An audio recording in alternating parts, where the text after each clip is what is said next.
Plimsolls to platforms. Join us on this episode for the world of diamonds. Costume chameleon Kylie Minogue, the ripped, torn and shredded fashion statement of punk, and that style icon, Kate Moss.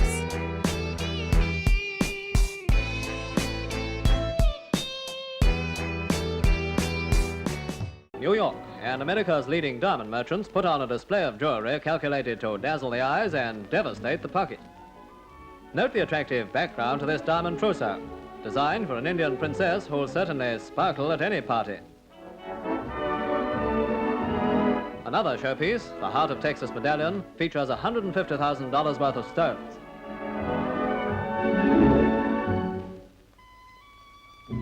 The bracelet is a mere $45,000, but don't be discouraged, ladies. You can get a very nice pair of earrings for a trifling $6,000. For a necklace to go with them, it's another $45,000, so maybe it's better just to take a closer look and leave it at that. Anyway, if much Christmas shopping is done here, New Yorkers will be heading for a dollar shortage of their own. Are you drawn to the classic style of Tiffany's or the sheer opulence of Fabergé?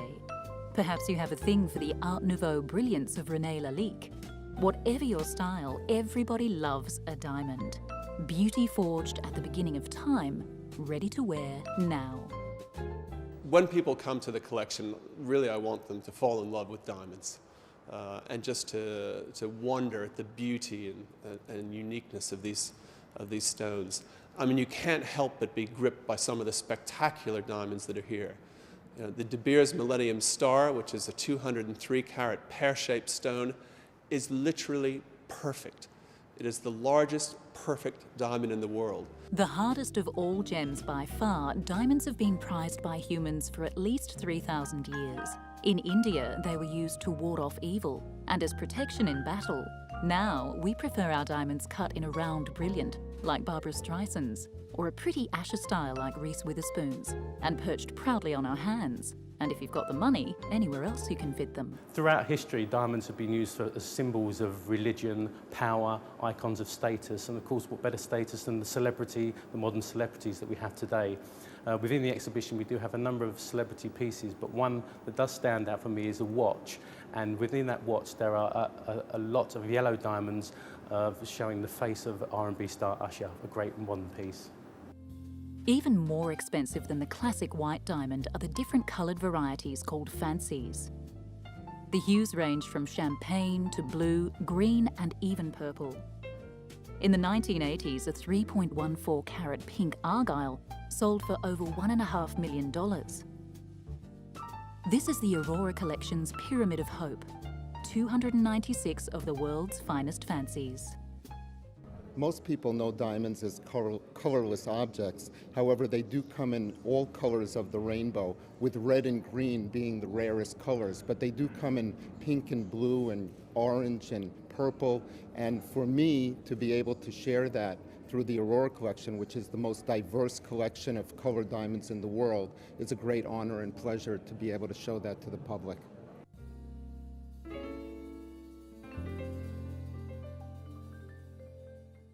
Versace. The name is synonymous with Italian style. From couture to accessories, from fragrances to furniture, Gianni Versace tried his artistic hand at it all.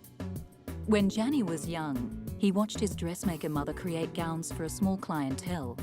It was his job to hunt for special gems and lace, which his mother would embroider onto her creations. But rather than follow immediately in Francesca Versace's footsteps, Gianni decided to study architecture. One wonders whether his training in building design lent Gianni an ability to think outside the square when he eventually became a clothing designer in the mid-70s. For it was definitely the use of negative space in Gianni's designs that so often set them apart. A striking asymmetrical absence of material would often be the most noticeable part of a garment. Princess Diana and Elton John were among those dressed by the international fashion house Gianni Versace S.p.A. Gianni had a flair for handbags, ample in size and flamboyant in style. This medium mirror bag is so shiny you can see your reflection, but you'd have to pay over $2,300 for the privilege. Being a teenager in the 60s, Versace was influenced by the art of Andy Warhol and various other contemporary and abstract artists. Gianni was a great artist, really. He have done not just dresses in fashion, but he bring a new spirit of time, and even the research of material, the precious details, the accessories, sometimes crazy accessories, but so modern today, make a new project around fashion, a new lifestyle that still today is only at very Versace. Gianni's love of abstract art can be seen in the way he often paired bold, clashing patterns and colours against each other. This black and white zebra print coat, paired with a bright lime-blotched dress, are a match made in heaven on the Versace runway. It's almost a Zen approach to fashion design. Grab two ideas that are seemingly incongruous and place them together. Who says Dalmatian print can't coexist with stars and zebra stripes? Versace was all about breaking down preconceived ideas. I think that was interest in the creation, for sure, as the only reason maybe of the fashion. But I think that he was so talented that this extreme creation he has build up a new market, because a lot of women all over the world, they make really the Italian fashion very, very international. Of course, Versace had the ability to pare it all down to simple and elegant eyeline dresses in monotone matte textures. But bling was never far away. Versace's seasonal lines are for the most part unabashedly luxurious, never afraid to glitter and gleam. Gianni appunto era qualcuno che ha saputo interpretare meravigliosamente gli anni '80, perché amava una donna opulenta, fisicamente bella, con una carica non di aggressività ma di sensualità molto forte, e quindi era proprio quello che gli anni '80 ci avevano insegnato a diventare. On a summer morning in 1997, while walking along Miami Beach to his favorite coffee shop, Versace was gunned down by a spree killer at the mere age of 51. In his will, he left the running of his empire to his younger sister Donatella and half of his assets to Allegra, his niece. Donatella was scared to step into her big brother's shoes at first, but it only took her 3 years to hit her stride when her jungle dress, worn by J-Lo at the 2000 Grammy Awards, caused a media sensation. Suddenly, women everywhere just had to have that plunging neckline. A great dress, says Donatella, is a great weapon for career, for the private life, for so many things. Thanks to Donatella's astute management and flair for design, and Allegra's discerning eye, the name Versace looks set to endure.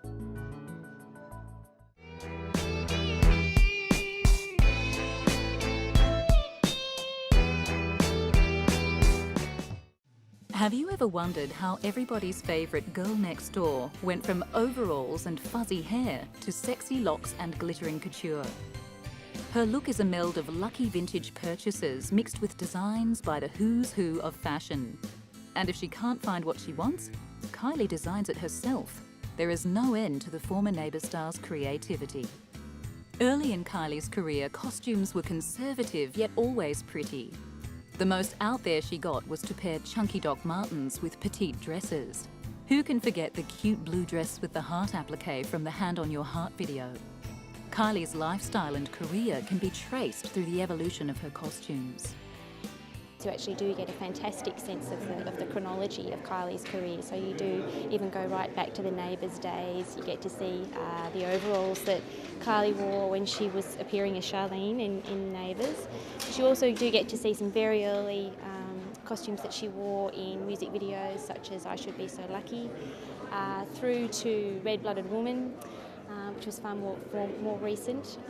And then you also, throughout the exhibition, get to see some fantastic designers.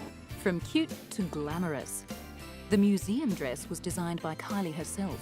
It bears silk-screened images of herself at various stages of her career.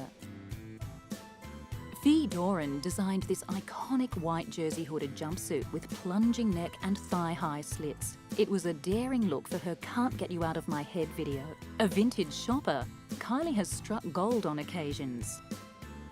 These ruched 70s hot pants stole the focus in spinning around. And this girl is not afraid to shine. Thousands of Swarovski crystals were sewn onto costumes for her Showgirl tour, including this incredible pink John Galliano number. And where does the metamorphosis take place? Welcome to Miss Minogue's dressing room, where Jean-Paul Gaultier creations sit side by side with Dolce & Gabbana. There's an amazing sense of evolution and freshness, and everything that Kylie does seems to be new and interesting. And the costumes really do reflect that. Over the time you see some sort of the showgirl, persona that people have grown to know and love. And that even in itself has gone from 1998, the Intimate and Live tour that she did, that was when we first saw that fantastic pink showgirl, through to the John Galliano showgirl that you can actually see from the Homecoming tour. The onstage Kylie has a wonderful sense of the theatrical. Colours are bright and concepts are daring. There is not one boring moment in her wardrobe. From neat and tailored like this structured little white dress to full-on fuzzy fun. There is a lovely sense of fun and real passion for costume, I think you can see, and an awareness of almost theatre and characterisation, I think, in the costumes. And I think that's possibly what's helped keep and project that lovely warmth that Kylie has as a performer, and keep what she does so new and interesting. Kylie has grown up in the public eye. Her wardrobe showcases each Kylie phase, from the Charlene days to the glamorous showgirl Kylie. It's a wardrobe befitting one of the most photographed women in the world. Have you ever wondered what happens to all the pretty dresses on the bargain racks at major department stores that don't end up in someone's shopping bag? In a perfect world, they'd be donated to charity or recycled in some way. But the harsh facts are that every year, 1.5 million tonnes of clothing ends up in landfill. It's an incredible waste of energy and resources. But designers in the UK are determined to remedy the problem. This fashion range is sustainable. Care has been taken with the sourcing of materials. Overly sprayed and fertilised cottons have not been used. Consideration has been given to the farmers, the textile manufacturers and the garment manufacturers. Everyone has been paid fairly and no child labour is involved. What more can you ask for in a fashion range? Well, style, flair, originality. It's all here. You can walk down the street with a clear conscience, looking and feeling great in these natural fibres. Thanks to a battalion of UK designers, you now have more choice for your green dollar. Well, the UK has always been a leading country in fashion design. We have some of the most brilliant clothes that are designed in the UK. And now we've got sustainable clothing, equally brilliant design, and we're going to show the world that sustainable clothing is great. Great because it contributes to a good and decent climate and society, and great because the clothes themselves are brilliant to wear. Some apparel manufacturers pay their workers as little as 5 cents per hour in places such as India and South America. But luckily, retail giants are demanding better working conditions. Marks & Spencer's in the UK have opened the first carbon-neutral factory in Sri Lanka. This is great news for the environment. They intend to employ 1,300 skilled workers who will all be paid award wages, be granted maternity leave, have access to creche facilities.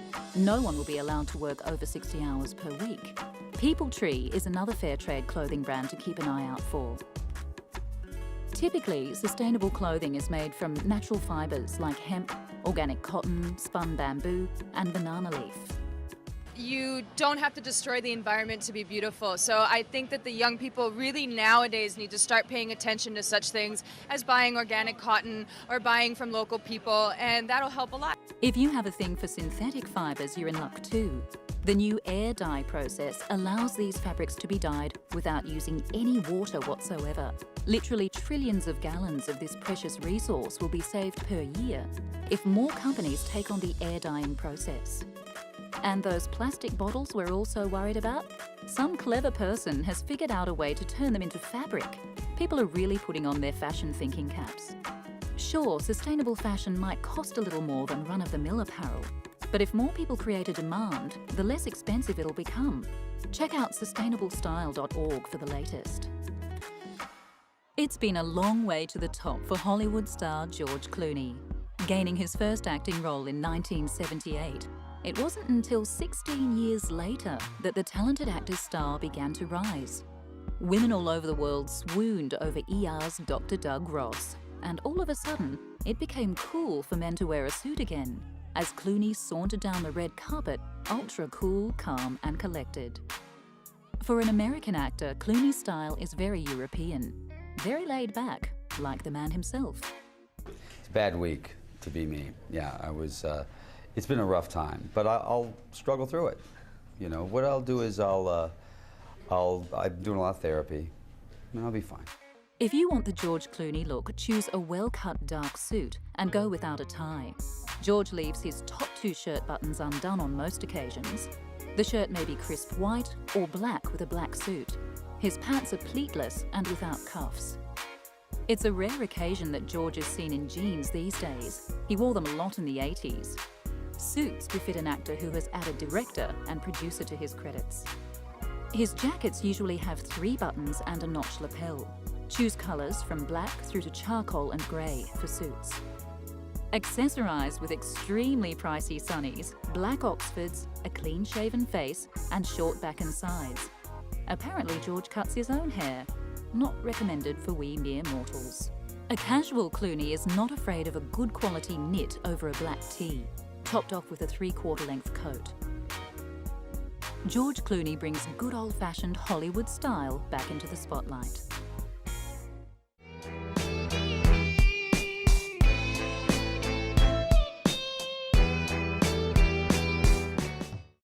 Since being spotted by an agent at an airport at the age of 14 on the way home from a Bahamas holiday, Kate Moss has graced over 300 magazine covers in her rather lengthy career.